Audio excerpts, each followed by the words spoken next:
E aí, pessoal, tudo bem? Vamos começar agora uma entrevista imperdível, né, Roberto?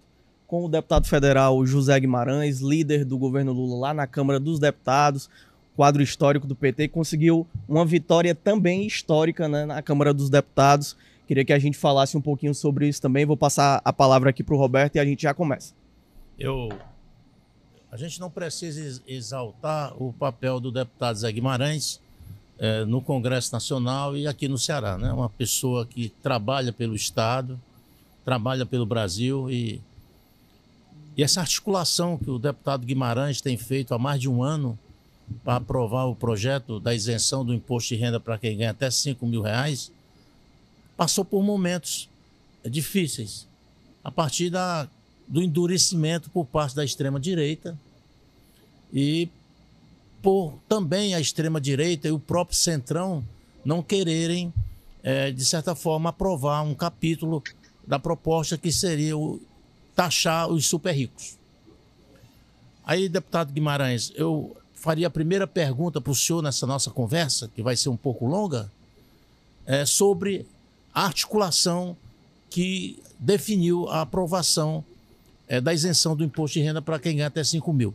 Essa vitória retumbante do governo, ela partiu da iniciativa do Congresso Nacional com 493 votos favoráveis, mostrando que o Congresso queria votar, a Câmara queria votar esse projeto, que ele é do interesse da população. E eu queria que o senhor falasse um pouco dessa articulação, como é que o senhor conquistou essa vitória expressiva, a maior votação da história da Câmara dos Deputados nos últimos 10 anos. Bom, bom dia, Roberto, bom dia, Rodrigo, e todos os nossos ouvintes e telespectadores do programa, e dizer que foi até uma surpresa a quantidade de votos obtidos no primeiro turno, né? Que ia ter uma segunda votação e nem precisou ter. Pela primeira vez se votou um projeto desta magnitude por unanimidade. Foram 493 votos e zero voto contrário. Zero voto contrário. A oposição fez de tudo para inviabilizar, atingir a espinha dorsal do programa, que era fazer a compensação. Porque você, quando dá uma isenção para quem ganha até R$ 5.000, e aí o relator, o deputado Arthur Lira, incluiu de 5.000 a 7.350 um desconto progressivo, o impacto nas contas do governo é em torno de 21 bilhões de reais. Você compensaria isso como? Como, vamos dizer assim, tapar o rombo orçamentário de um projeto que foi o compromisso de campanha do presidente Lula. O processo de negociação foi muito intenso.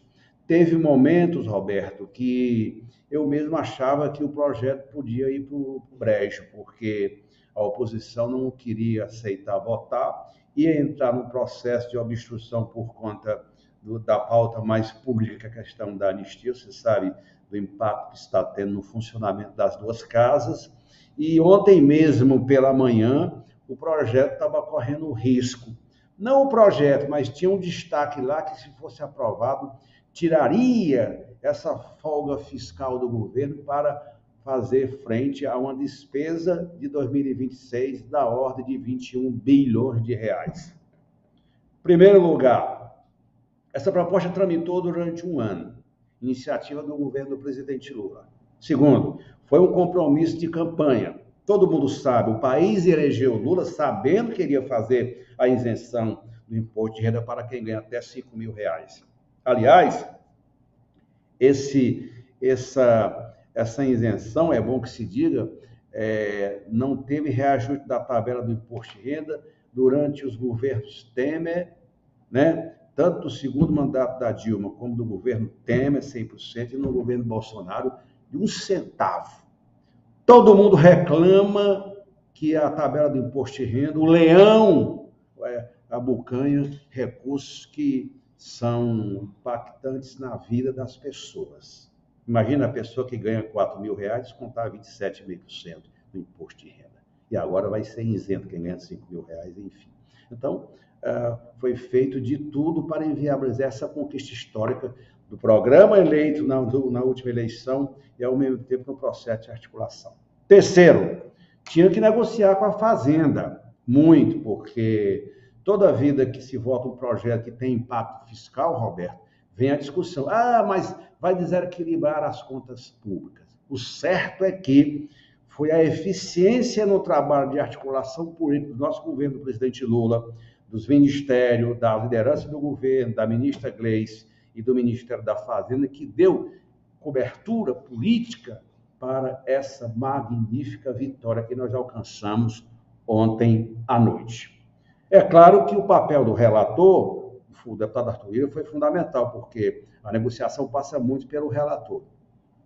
Tem questões que foram colocadas que nós transferimos para a MP 1303, que é relatada pelo deputado Zaratini de São Paulo, que é uma taxação para outros setores da economia que não pagam um centavo de imposto, e nós vamos ter que dar uma mordida lá também para o bem da economia popular. Então, o processo foi comandado pelo nosso governo, especialmente pelo presidente Hugo Mota da Câmara, e, para nossa surpresa, teve uma votação recorde, por unanimidade, 493 votos.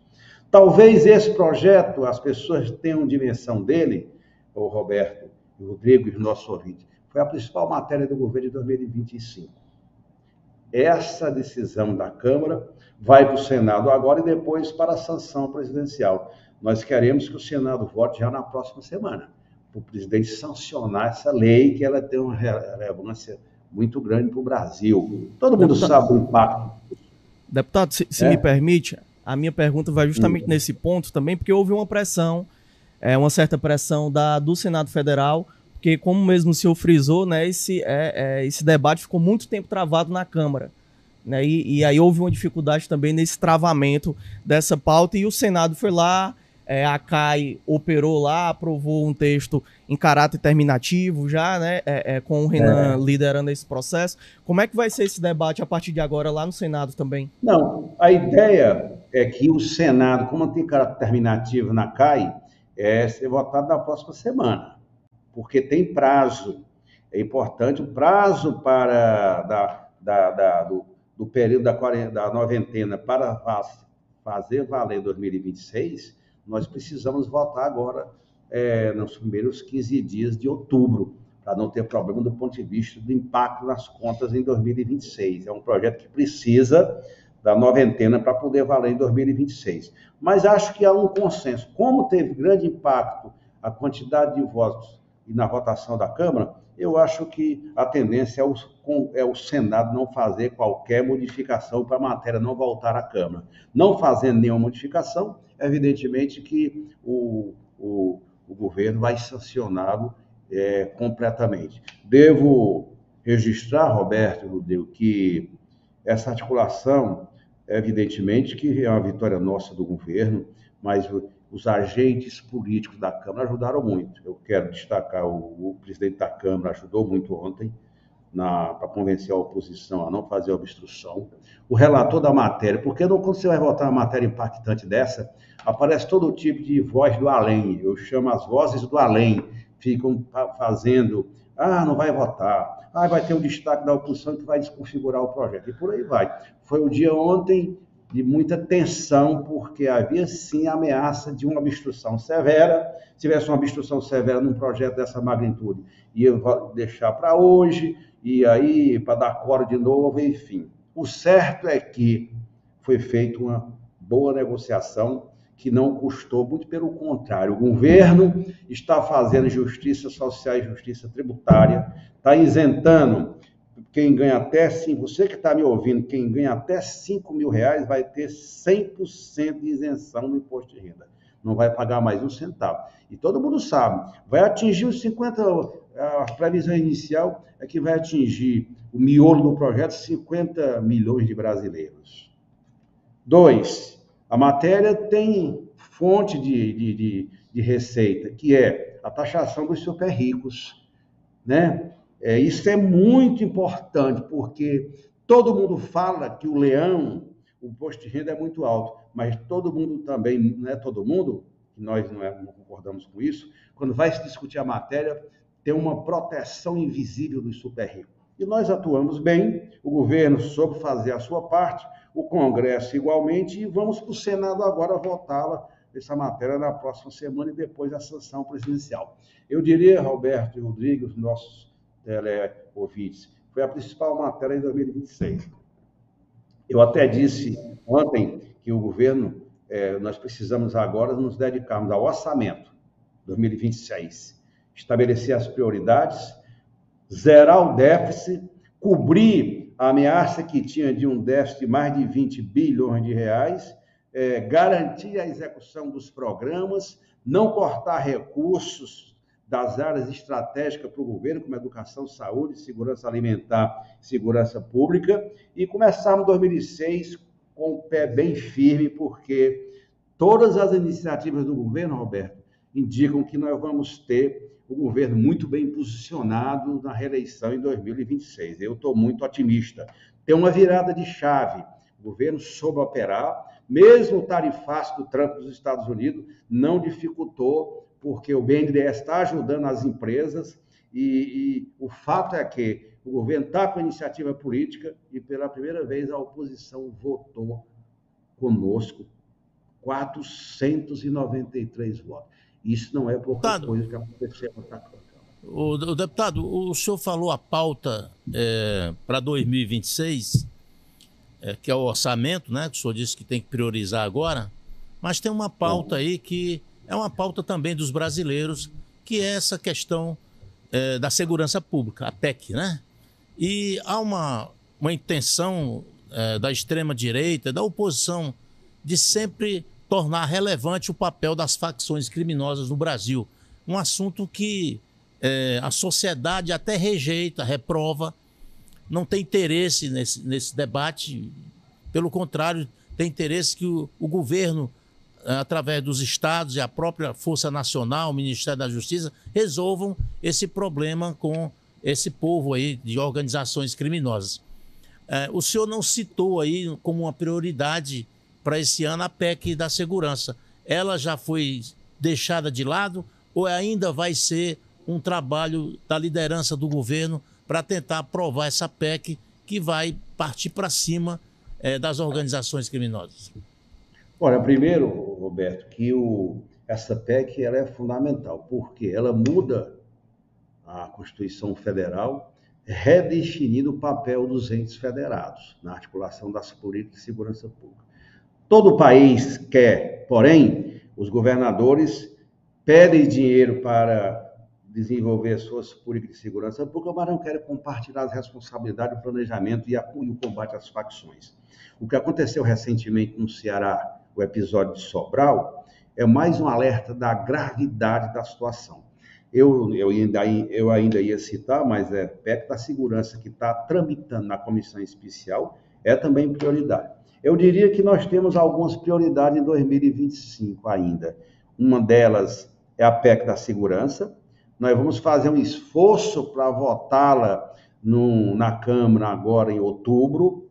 Bota na comissão especial, depois vai para o plenário para em novembro o Senado votar. O ministro Lewandowski está negociando. Nós estamos conversando com os governadores e acho que no início, muita gente dizia, não tem chance de aprovar o IR. Nós aprovamos.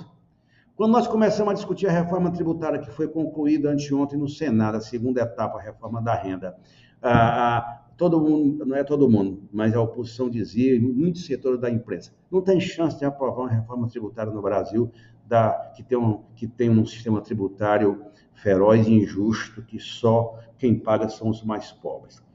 Essas matérias todas, eu que trabalho, que coordeno a liderança do governo na Câmara, muitas vezes as pessoas acham que não é possível vencer a oposição.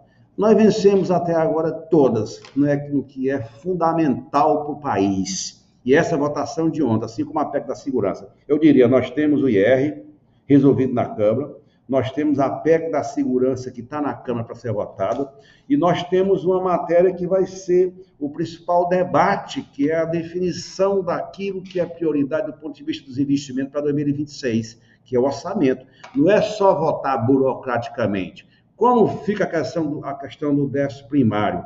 Como é que nós vamos fazer? Ou seja, se nós chegarmos em dezembro, o ministro Haddad zerar tudo e bater as contas, como se diz na casa, na residência familiar, entrou tanto, gastou tanto, equilibrou, é 0,0, já está de bom tamanho, porque o Brasil, a economia brasileira está fluindo, os empregos... Aliás, eu vi um dado anteontem, é o menor índice de desemprego da história desde 2012. A economia está crescendo, os empregos estão sendo gerados, os investimentos externos estão chegando. Se nós votarmos essas matérias, PEC da segurança, orçamento 2026 e outras matérias que vão chegar ainda, que provavelmente chegam, mas isso é que é fundamental. Eu, por exemplo, quero priorizar a questão da segurança pública, a partir da próxima semana. E uma outra matéria que nós vamos colocar na agenda, que é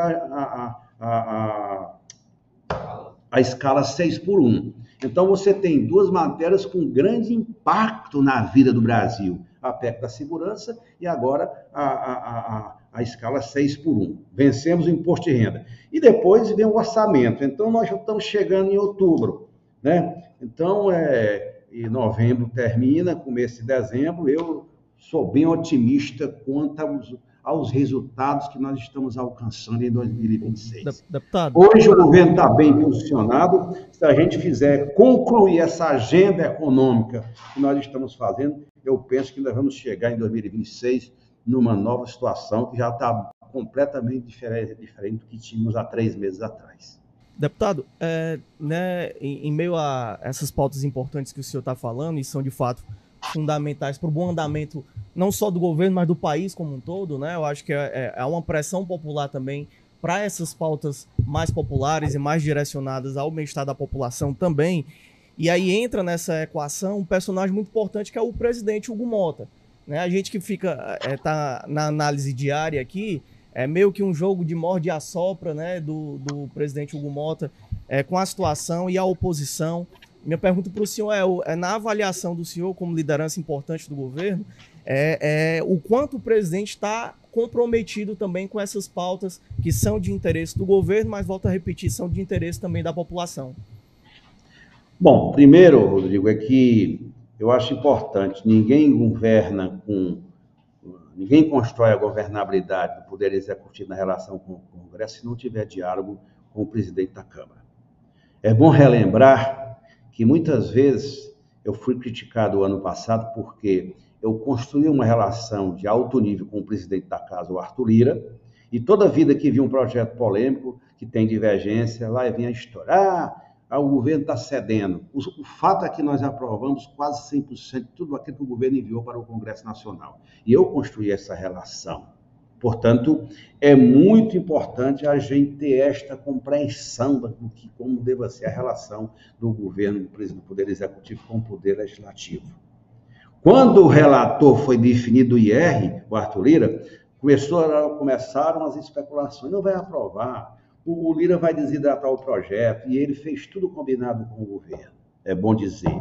E assim a gente procura fazer com o Hugo Motta. Claro que nós representamos forças políticas diferentes, mas temos que ter uma compreensão civilizatória de que a relação do Executivo com o Legislativo tem que ser uma relação transparente, sadia, né? A relação toma lá da cá, tem os pleitos dos deputados que nós precisamos atender, tem os investimentos que precisamos fazer, tem as emendas que precisam ser liberadas, porque esse é o chamado presidencialismo de coalizão. E nós precisamos, evidentemente, de uma boa relação. Eu tenho uma ótima relação com o presidente da Câmara. Aliás, é importante dizer que nos últimos 60 dias, 70 dias, eu passei por um procedimento cirúrgico em São Paulo e ele foi uma das pessoas que me visitou no hospital em São Paulo. E aí a gente vai construindo. Tem divergência? Tem. Como é que resolve? No diálogo.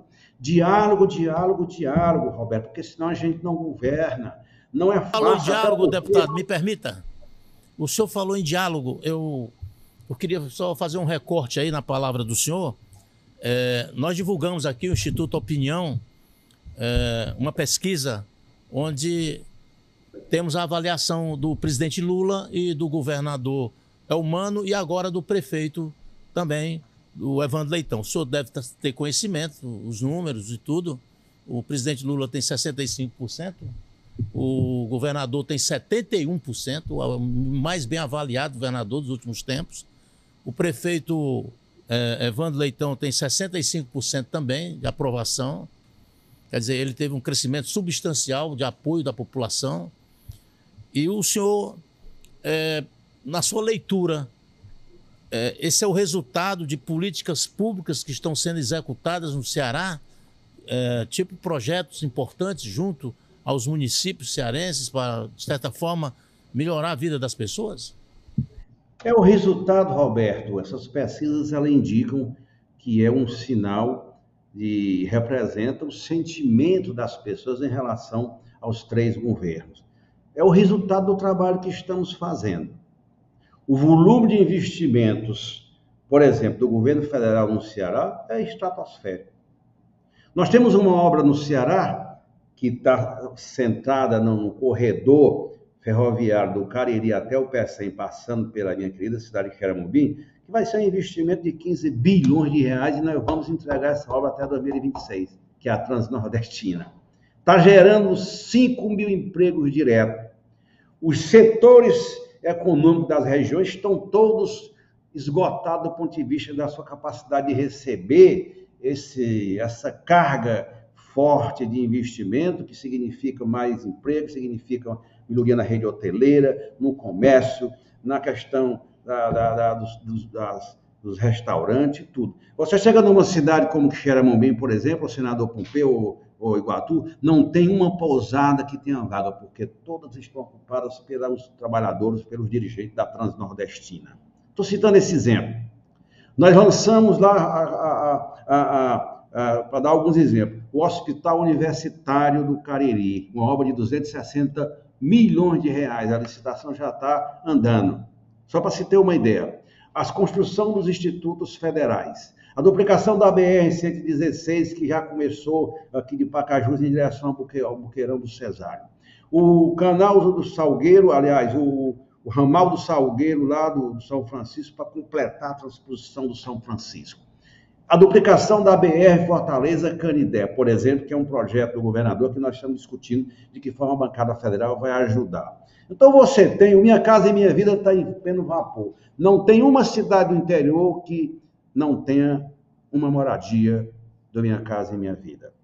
Portanto, é esse trabalho que estamos fazendo que dá essa credibilidade para os 3 governos. O Elmano está fazendo grandes investimentos. Eu diria que tem 2 marcas do governo Elmano que ninguém vai superá-lo, nem o governador, Roberto. O que é? Primeiro, essa ideia que está se consolidando, que talvez seja o maior avanço do Ceará na gestão pública, é universalizar a escola de tempo integral. Eu sei o que significa isso, porque quando eu morava no interior, Roberto, lá no meu encantado de Xeramobim, o que eu mais queria era estudar na escola superior, e não tinha chance, porque não podia vir embora para Fortaleza para cursar o curso, o 2º grau. E o segundo projeto importante é o Ceará Sem Fome. Eu diria que, consolidando isso, e os indicadores são muito positivos, não tem quem segure, o Elmano está muito bem. E o prefeito está também, né? O Malha d'Água, né? O Malha d'Água. O Malha d'Água que você falou, que é da minha região, que eu conheço como ninguém, o Malha d'Água, é um investimento pesado. Vai levar água tratada para...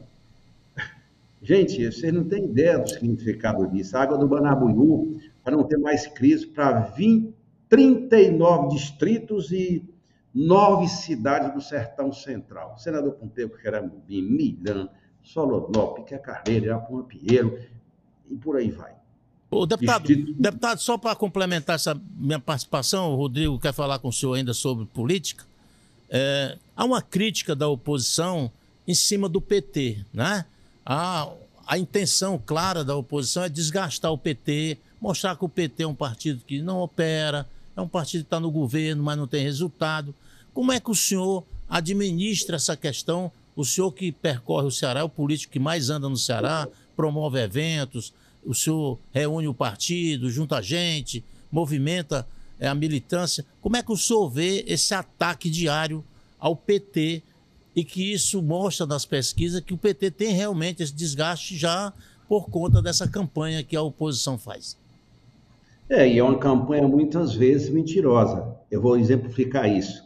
Esses dias, Roberto, eu estava assistindo um evento muito importante. Eu estava em casa assistindo televisão e a solenidade da entrega da medalha Sereia de Ouro. E um dos homenageados, ao falar do ITA no Ceará, atribuía o ITA no Ceará ao sucesso da organização Farias Brito, que é uma importante organização, que eu conheço os seus donos, os filhos do Ari de Saca, e, portanto, claro que a qualidade do ensino no Ceará, isso ajuda muito. Mas é um investimento que eu não tinha citado, que vai ter grande impacto aqui no Ceará. Passa ali no início da BR-116, ali na Aerolândia, em direção à Messejana, que, aliás, o Lula vai visitar recentemente, eu falei isso ontem com o ministro Camilo. E nessa solenidade eu via gente dizendo que devia-se isso, é uma coisa do céu, que Deus tinha mandado. Ótimo que Deus quer o sucesso dos governos, mas foi uma decisão de governo, uma decisão do presidente Lula, de trazer o ITA aqui para o Ceará, pelos dados educacionais que o Estado colocou, sempre colocava nos concursos que era feito no ITA lá em São Paulo. Portanto, não é obra do acaso. O PT governa, evidentemente, o Ceará teve 8 anos do Camilo e agora mais 4 do Elmano. Claro que tem desgaste, mas o prestígio, a pesquisa indica, o governador que tem 71% de aprovação não pode reclamar da vida, pelo contrário, é um sinal de que os resultados estão aparecendo. Segunda coisa, Roberto, eu cuido do PT. Se tem um partido que funciona no Ceará, que tem um partido que tem que mostrar ao povo do Ceará, você tem todo o direito de discordar, não tem problema. Agora, nós temos o que mostrar. Por que o Elmano ganhou a eleição no primeiro turno, na última? Por que o Evandro ganhou em Fortaleza? Foi por conta do que representa o PT, do que nós representamos aqui no Ceará. Então, essas críticas eu as encaro como naturais, próprias da oposição. Evidentemente, eu citei um exemplo das mentiras que são ditas aos 4 cantos do Ceará. Mas o povo reconhece o muito que os nossos governos vêm fazendo pelo Ceará. Roberto, eu conheço esse Ceará, viu? Eu conheço de ponta a ponta. Eu já visitei por mais de 2, 3, 4, 5 vezes todas as cidades do interior. E lá em Brasília, o que eu mais faço é ajudar os municípios. A gente brinca aqui que se juntar a quilometragem do carro do senhor com o do Roberto, rapaz, dá para virar o Brasil umas 3 vezes aqui. Dá para virar o mundo. Dá para virar o mundo, porque deputado, o senhor... é o bem mais precioso que eu tenho, é um carro bom para viajar 500 quilômetros, aliás, 1.200 quilômetros, 1.500, 1.800, mas eu gosto, eu cuido do PT, porque o PT é um partido que veio para mudar a vida das pessoas e eu quero muito que os governos reflitam essa que para nós é a questão máxima que o partido representa para o Brasil e aqui para o Ceará. Deputado, o senhor fez um anúncio aqui, né? Já tinha falado ontem, que o Lula vai voltar ao Ceará, né? Vai ter essa nova agenda, já tem uma data, já tem uma previsão para isso? Não, ainda não, porque ele vem visitar também a fábrica dessa montadora de carros elétricos e visitar o ITA. Agora, em outubro, e tinha uma chance também de inauguração do hospital lá de Itapipoca. Mas isso está sendo discutido, nós não fechamos ainda, mas é muito importante, porque eu acho que tem algumas conquistas que nós tivemos aqui no Ceará, Rodrigo, que vai marcar a história do nosso estado. E uma delas é esse ITA, viu? Pense que um negócio arrojado. Além de vários outros investimentos que eu considero que são fundamentais para dar sustentabilidade ao crescimento da economia brasileira. Ô, deputado, o senhor considera fogo amigo essa campanha que o vereador aqui de Fortaleza, do PSOL, está fazendo, dizendo que, por conta da obra do ITA, estão acabando com segundo ele, uma floresta que tem lá na base aérea de Fortaleza? Olha, a base aérea de Fortaleza, todo mundo sabe que, historicamente, foi uma... Eu não estou me referindo à área externa lá do aeroporto. A parte da base aérea, o miolo central da base aérea, é onde está sendo construído o ITA. O problema do ambiental é outro problema, é a questão da utilização de uma área verde, que tem todos os questionamentos ambientais para fazer o Fortal. Eu acho isso um absurdo também. Eu acho que eu não concordo com isso e eu penso que isso é muito errado. Mas eu acho que os órgãos ambientais... A empresa do aeroporto diz que é para fazer um hotel e um shopping, não sei o quê. É isso e aquilo. Isso não pode. Eu não concordo com isso. Se fosse para fazer uma obra na área da educação, da saúde, até vai lá, mas, poxa, não pode ser assim as coisas. O meio ambiente, a sustentabilidade ambiental do Brasil é fundamental. Aliás, vamos fazer a COP30 agora em novembro, em Belém do Pará, e acho que quando eu vejo isso, quando eu vi as fotos, é um negócio mais absurdo fazerem isso sem ter o devido processo e o licenciamento e a preservação ambiental. Eu não concordo com isso, acho que é um absurdo isso e não tem nada a ver o que o vereador do PSOL está dizendo. Uma coisa é o ITA, parte da base aérea, lá do terminal de passageiro que existe até aqui a saída do viaduto, tudo é o ITA. Para lá foi o problema que aconteceu com relação ao desmatamento para construir, ora é Fortal, ora é o shopping, ora é hotel. Mas isso os órgãos ambientais têm a responsabilidade de fiscalizar e saber se está sendo respeitada ou não a legislação ambiental. Deputado, vou fazer mais uma pergunta aqui, vou passar para o Roberto também, mas eu queria falar, só para a gente não perder a oportunidade também, porque eu acho que é um debate que tá na boca da população justamente pela importância que tem. Houve uma tentativa, né, ali há um debate mais florescente sobre a questão da anistia, né, a gente já vinha falando com o senhor sobre isso também. Queria saber como é que está esse debate hoje, se aquela ideia inicial de você diminuir um pouquinho, reduzir algumas penas, né, se ainda está, se essa proposta ainda está na mesa do governo e como é que está esse debate concreto mesmo na Câmara dos Deputados. Nós tivemos algumas matérias, Rodrigo, que elas tiveram muito impacto na sociedade. E duas matérias foram muito impactantes. A questão da PEC da blindagem, só 3 deputados do Ceará votaram contrário. As duas matérias, a anistia e a PEC da blindagem. E eu fui um deles. Mesmo como líder do governo, votei contra essa PEC, porque ela é um desserviço à transparência pública, ao cumprimento das regras legais de funcionamento das instituições, enfim. E agora vem a anistia. Essa ideia de reduzir pena de quem comprovadamente tentou dar um golpe, matar autoridades, como fizeram alguns vinculados ao ex-presidente Bolsonaro, eu acho que não prospera. Perdeu força. As mobilizações, Rodrigo, que aconteceram há 15 dias atrás, deram o tom. Ora, eu acho que em política ninguém pode tudo. Tudo precisa ser mediado. E acho que a conjuntura não permite que o Congresso volte a discutir essa questão de redução de penas.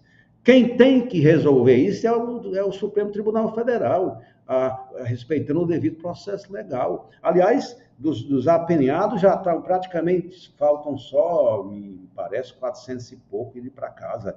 Não é central, isso não é a centralidade. A centralidade são quem comandou a tentativa de golpe de Estado, que foram os generais e o ex-presidente, e os seus assessores, que foram julgados recentemente pelo o Supremo. Se fosse para discutir como fazer com as penas daqueles coitadinhos que foram induzidos e levados a uma tentativa de golpe, vai lá. Mas não é isso que está em jogo. O que está em jogo para os bolsonaristas é anistia para o comandante em chefe da tentativa de golpe de Estado. É isso que aconteceu. Portanto, eu acho que é descabida essa medida, não prospera, e eu mesmo farei de tudo, como fiz na PEC da blindagem, para não deixar tramitar e nem aprovar. O país não aceita isso. O deputado, agora eu vou um pouco para a política, né? Tudo aqui é política, mas eu vou para política partidária. O senhor é um dos maiores militantes da política cearense, né? O senhor é do dia a dia, né? O senhor acorda, almoça, janta, política. Como é que o senhor vê o entendimento até aqui de dois blocos, né? A formação de uma frente das oposições, unindo pessoas da chamada centro-esquerda com o bolsonarismo aqui no Ceará, e do outro lado, a ampliação da base do governo Elmano, com o retorno do PDT, né, para aliança política para apoiar a candidatura à reeleição do governador Elmano. Como é que o senhor está vendo essa conjuntura política que está sendo, de certa forma, tratada, né, ainda sem muita junção e sem muita resposta dessa base da oposição, dessa frente se consolidar, né, porque a extrema-direita não aceita, uma parte da centro-esquerda não aceita essa união com o bolsonarismo, e o bolsonarismo não aceita com essa centro-esquerda aí, aí tem o Tasso, o Ciro, esse povo, o Capitão Wagner, enfim, essas pessoas, o Roberto Cláudio, essas pessoas que, de certa forma, estão inconformadas com a liderança do ministro Camilo Santana e do governador Elmano. Vejam, sempre nós tivemos essas disputas aqui no Ceará. O Ceará sempre foi um estado muito polarizado. Eu lembro da eleição do Ciro em 2006. Nós tínhamos a reeleição do ex-governador, Lúcio Alcântara. O Ciro começou com 6%. Tinha a maioria dos prefeitos lá, grupos, e nós construímos uma aliança que começou em 2006. Essa aliança produziu resultados extraordinários aqui para o estado do Ceará. Veio a reeleição do Ciro, veio as duas eleições do Camilo e agora com o Elmano. É natural que a oposição busque... A oposição está muito perdida. Eu fiquei rindo ontem daquela votação no Congresso, Roberto, porque a oposição, durante o dia, gritava, tentava, anunciava que nós não aprovaremos o imposto de renda. Pois depois ela foi votar a favor. Então, é uma oposição que mostra que está perdida, como aqui no Ceará. E ex-adversários se juntam com um único objetivo: combater o PT. É muito pouco generosa uma tese dessa. Eu quero saber o seguinte: o que foi feito no Ceará nos últimos anos? Quais os resultados que o PT produziu e que vai mostrar na campanha eleitoral? É isso que nós vamos fazer, independente se vão estar juntos, qual o tamanho do palanque. Nós temos o que mostrar. Aliás, vocês sabem como foi essa disputa em Fortaleza. Portanto, eu não me preocupo com os meus adversários, não. Eu me preocupo que a gente construa um palanque sólido, forte, com a presença do Lula, do Camilo, do Elmano e dos nossos aliados, para ganharmos as eleições de ponta a ponta aqui no estado do Ceará. Eu acho que tem que fazer hoje. Eu tenho escutado tanta aleivusias e tantas mentiras que... esses dias eu ouvi numa solenidade alguém dizendo que nós devíamos o ITA no Ceará. Eu sei que a organização Farias Brito, o colégio, a organização educacional é muito importante, e todo o pessoal aí do Farias Brito teve um papel muito importante, que é o colégio que mais passa alunos para o ITA em São Paulo. Agora, houve a decisão do governo. O senhor se refere ao colégio Ari de Sá ou Farias Brito? Porque o homenageado foi o doutor Otto, que é do Ari de Sá, né, da Serena. Eu me refiro ao Ari de Sá, o doutor Otto, que eu estava na solenidade da hora de serviço do ITA, mas não foi. O ITA veio para cá de uma decisão do governo do presidente Lula e do ministro da Educação e do ministro da Defesa, para homenagear o Ceará. Alguém aparece publicamente que tem responsabilidade com o Ceará para dizer que nós devemos isso. Não é razoável isso. É uma mentira que não cabe em lugar nenhum. Mas microfone cabe tudo, papel cabe tudo. Nós temos muito que mostrar no Ceará. É isso que nós vamos fazer. Se a oposição vai estar unida ou não, quem é o candidato, eu tenho convicção de que nós vamos ganhar a eleição. A reeleição do Elmano é fundamental. Hoje a reeleição do Lula está muito mais fácil. E vamos eleger uma chapa forte de deputado, eleger o senador. Eu acho que o momento é muito bom e nós temos muito que mostrar aqui no Ceará para no próximo ano.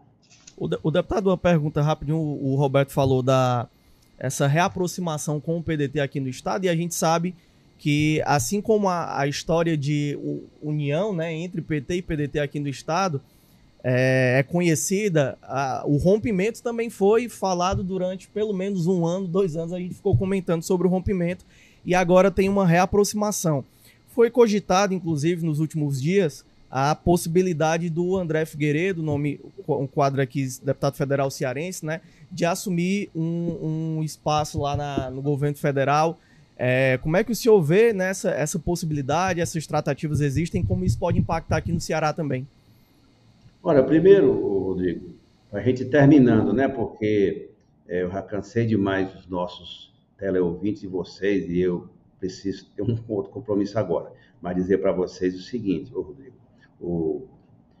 mesmo nos tempos que o PDT fazia oposição ao nosso governo aqui no Ceará, eu sempre tive com o deputado André Figueiredo uma relação muito respeitosa e de muito diálogo, desde os tempos que ele foi ministro das Comunicações. E mantenho isso até hoje. Hoje o PDT caminha para uma aliança conosco em 2026. Evidentemente, o PDT nacional está discutindo. Nós estamos trabalhando uma aliança no primeiro turno nacional com o PDT. As coisas estão bem evoluídas, não tem decisão, mas o processo está caminhando, né? Porque o PDT hoje participa do governo. Então, se ocorrer possibilidade do André ser ministro pelo PDT, ótimo, eu sempre tenho, aliás, com toda a bancada federal do Ceará, independente das posições políticas, sempre tive um grande respeito e o André é um deles. Portanto, nós vamos estar sempre abertos para ampliar a aliança, consolidar o nosso projeto de governo, ganhar a eleição e continuar governando o Brasil. É isso que nós vamos fazer.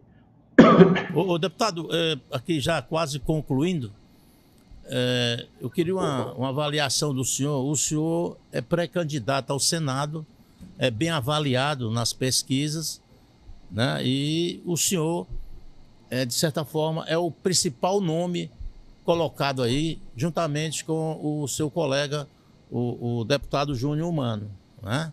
Tem também outros nomes de políticos conhecidos que querem essa vaga do Senado Federal.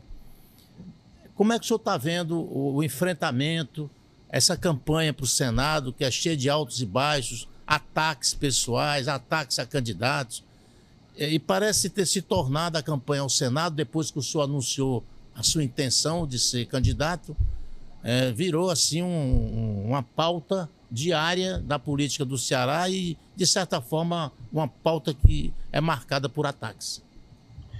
Porque, Roberto, o Senado Federal hoje é o principal instrumento utilizado pelos bolsonaristas para fazer a oposição ao nosso governo. Se eles tivessem maioria lá, eles já tinham caçado ministro do Supremo Tribunal Federal. Nós não podemos permitir que em 2026 eles elejam a maioria do Senado. Nós estamos trabalhando com o presidente Lula, com o presidente do PT Nacional. Nós vamos constituir na próxima semana um grupo de trabalho eleitoral nacional e vamos buscar construir os nossos palanques estaduais. O Nordeste brasileiro, nós temos que eleger senadores do PT e dos aliados do Ceará, Piauí, Bahia, Pernambuco, Rio Grande do Norte, Alagoas, Sergipe, Maranhão. Portanto, nós estamos montando os palanques estaduais. E engraçado porque todo mundo se acha no direito de disputar a vaga do Senado. Quando o PT resolve dizer que quer ter presença na chapa majoritária aqui, numa das vagas para o Senado, que foi a resolução do nosso encontro estadual e do município de Fortaleza, realizado recentemente, aí aparece a crise toda. Não pode ser assim. É claro que não tem decisão ainda, mas o processo está sendo amadurecido, a discussão está acontecendo. O PT está muito convencido dessa tese, o PT nacional entende que a presença nossa na chapa eleitoral aqui do Ceará, PT nacional, é fundamental. Portanto, nós vamos discutir isso com a maior tranquilidade com os nossos aliados. Mas devo dizer para você, quem ouviu o grito da base do PT no encontro estadual realizado recentemente com a presença do governador Elmano, eu não participei porque eu estava ainda convalescendo da cirurgia que fiz, mas é um sinal muito forte de que o PT vai estar presente numa das vagas para o Senado. Então, evidentemente, Roberto, quando você discute o PT, automaticamente vem o nome do Guimarães. Por qual razão? Primeiro porque eu sempre fui do PT. Eu me filiei no PT no dia 13 de novembro de 1985, no dia do comício que a Maria Luísa virou a eleição em Fortaleza. Segundo, pelo trabalho que eu faço na relação com o governo federal e aquilo que a gente conquista para o Ceará. Não tem uma cidade do interior que não tenha a minha presença como deputado federal ajudando as cidades. Na relação com o prefeito de Fortaleza, o Evandro Leitão, e nos projetos estratégicos. Todos os projetos estratégicos do Ceará que são discutidos no Senado Federal ou na Câmara Federal têm a nossa marca em solidariedade e ajuda solidariamente ao governador Evandro de Freitas. Portanto, é natural. E eu estou pronto para cumprir qualquer missão. Qualquer missão. Até porque, Roberto, eu sou de uma geração no PT que não foge à luta. Quando muitos não queriam estar no PT, eu estava lá praticamente só, visitando Lula preso injustamente, disputando com o Haddad em 2018 aqui no Ceará. Portanto, essas coisas contam muito para a militância do PT. Portanto, o que será, será. Eu estou com o coração bem tratado, me recuperei de uma cirurgia recente, estou concluindo a quarentena, vamos dizer assim, e evidentemente que eu vou estar pronto para cumprir qualquer missão, considerando a prioridade número 1, que é a eleição do Lula, 2 do Elmano, e a nossa presença na chapa majoritária de deputado. Tudo isso se resolve na hora certa. Nós já tivemos muitas crises com os aliados na hora de montar a chapa. Hoje, então, foi quase que o mundo cai, quando nós decidimos lançar o Elmano governador com ele, com 6%, e ganhou no primeiro turno. Portanto, é ter calma, paciência, saber fazer as articulações e pé na estrada. É isso que eu procuro fazer todo dia e toda hora para defender o meu estado do Ceará em Brasília e junto ao governo do presidente Lula, meus queridos amigos e amigas. Deputado, quero agradecer aqui em nome do Roberto, em nome do Grupo Opinião, sua participação. Já pedi desculpa também porque a gente se prolongou um pouquinho a mais, mas também não tem como deixar de fazer algumas perguntas, porque é muito conteúdo e muita informação importante.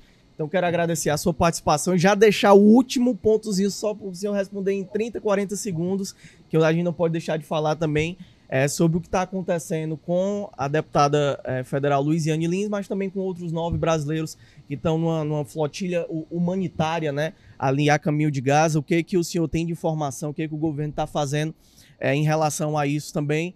E aproveito para te agradecer mais uma vez pela sua participação aqui.